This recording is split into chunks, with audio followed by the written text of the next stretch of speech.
Hello dear students, this is Vinay. Today's topic is plant cell. Previous video पे हमने देखा था eukaryotic cell दो तरह की होती हैं, एक एनिमल है एक प्लांट है, तो हमने यूकैरियोटिक की डिस्कसिंग किया था। इस वीडियो पे हम देखेंगे कि प्लांट सेल में कौन कौन से पार्ट्स होते हैं, कौन कौन से ऑर्गेनल्स होते हैं, ये कैसे दिखती है, इसका शेप कैसा होता है एक्सेट्रा। ठीक है, चलते हैं जस्ट बोर्ड पे। So let's see the diagram. इस डायग्राम पे आप देख पा रहे होंगे एक हेक्सागोनल डायग्राम बना हुआ है। इट मीन्स जो प्लांट सेल होती है वो हेक्सागोनल होती है। ठीक है, हेक्सागोनल स्ट्रक्चर होता है इसका। सो सबसे पहले इस स्ट्रक्चर पे हम देखें तो आपको क्या दिखता है, आउटर लेयर जिसे हम बोलते हैं सेल वॉल। ये जो सेल वॉल होता है वो सेल्यूलोज का बना होता है।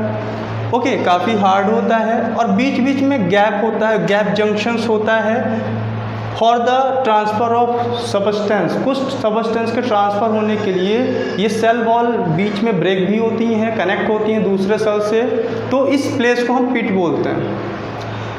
जब इसके अंदर हम इंटर करते हैं तो हमें मिलता है प्लाज्मा मेम्ब्रेन। ओके, सो चारों तरफ से ये सराउंडेड रहता है प्लाज्मा मेम्ब्रेन से, और प्लाज्मा मेम्ब्रेन सराउंडेड रहता है सेल वॉल से। Okay, so let's see the inner structure. Overall structure जो है एक लिक्विड, इसके अंदर एक फिलअप है। इस लिक्विड को हम क्या बोलते हैं, साइटोप्लाज्म बोलते हैं। Okay, this is the cytoplasm inside the plant cell. तो जो सेल के अंदर सारी चीज़ें फिलअप हैं, एक लिक्विड फिल है, उस लिक्विड को और सारी चीज़ों को हम साथ में प्रोटोप्लाज्म बोलते हैं, और ओनली लिक्विड को हम साइटोप्लाज्म बोलते हैं।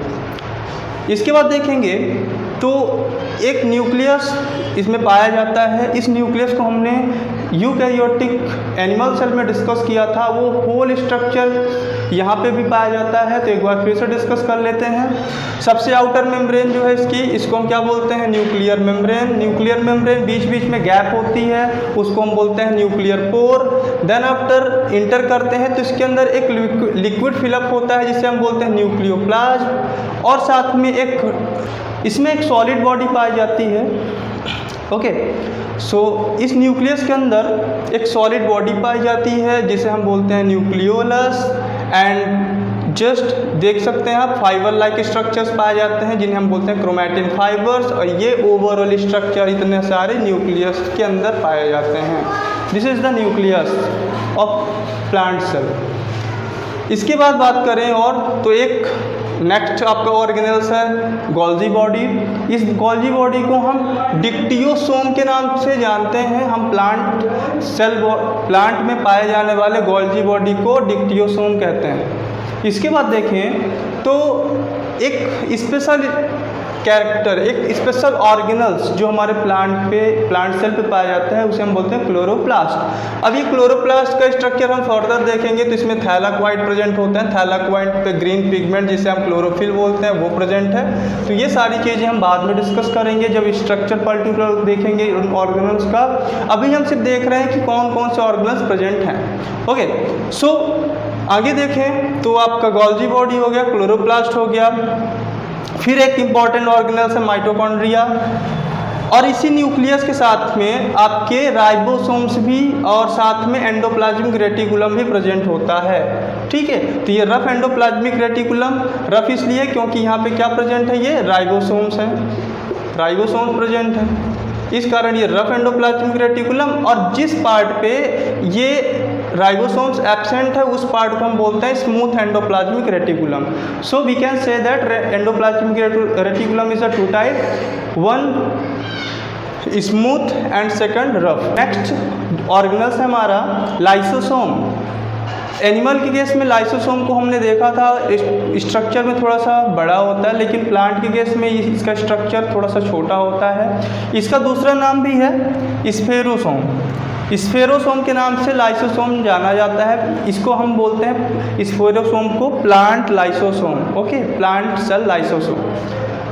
नेक्स्ट पे चलते हैं, कुछ साइटोस्केलेटल भी पाए जाते हैं। इस एनिमल की तरह बात करें तो एनिमल सेल में काफ़ी ज़्यादा अमाउंट में साइटोस्केलेटल प्रेजेंट होता है, जबकि प्लांट की सेल पे इतना साइटोस्केलेटल नहीं पाया जाता, फ्यू होते हैं। आफ्टर दैट ये बड़ा सा स्ट्रक्चर आपको जो दिख रहा है ये आपका सेल वैक्यूल है। ओके, प्लांट वैक्यूल के नाम से जाना जाता है। इसके अंदर सेल सैप एक लिक्विड फिलअप होता है जिसमें वाटर और मिनरल्स प्रेजेंट होते हैं।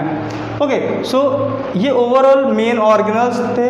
कुछ माइक्रो बॉडीज़ भी पाई जाती हैं हमारे प्लांट सेल पे, उन माइक्रो बॉडीज़ को भी देख सकते हैं, ये चारों तरफ बिखरे हुए होते हैं। तो ये माइक्रो बॉडीज़ जो हैं वो कई सारे हैं, जिसका नाम ये है आपका स्फेरोसोम, पेरोक्सिसोम, ग्लाइऑक्सिसोम। इनका वर्क हम पढ़ेंगे जब सेल के ऑर्गेनल्स की बात सेल के ऑर्गेनल्स को जब हम स्टडी करेंगे तो इनके बारे में जानकारी आपको दिया जाएगा। ये ओवरऑल सारे स्ट्रक्चर जो आप देख सकते हैं प्रेजेंट हमारी सेल एक प्लांट सेल पे। Okay, so I hope so ये सारे स्ट्रक्चर्स आपको समझ में आ गए होंगे, कौन कौन से स्ट्रक्चर्स कहाँ पे प्रेजेंट होते हैं। सो वीडियो आपको पसंद आई हो तो लाइक करें, शेयर करें, कमेंट करें एंड चैनल को सब्सक्राइब करना ना भूलें।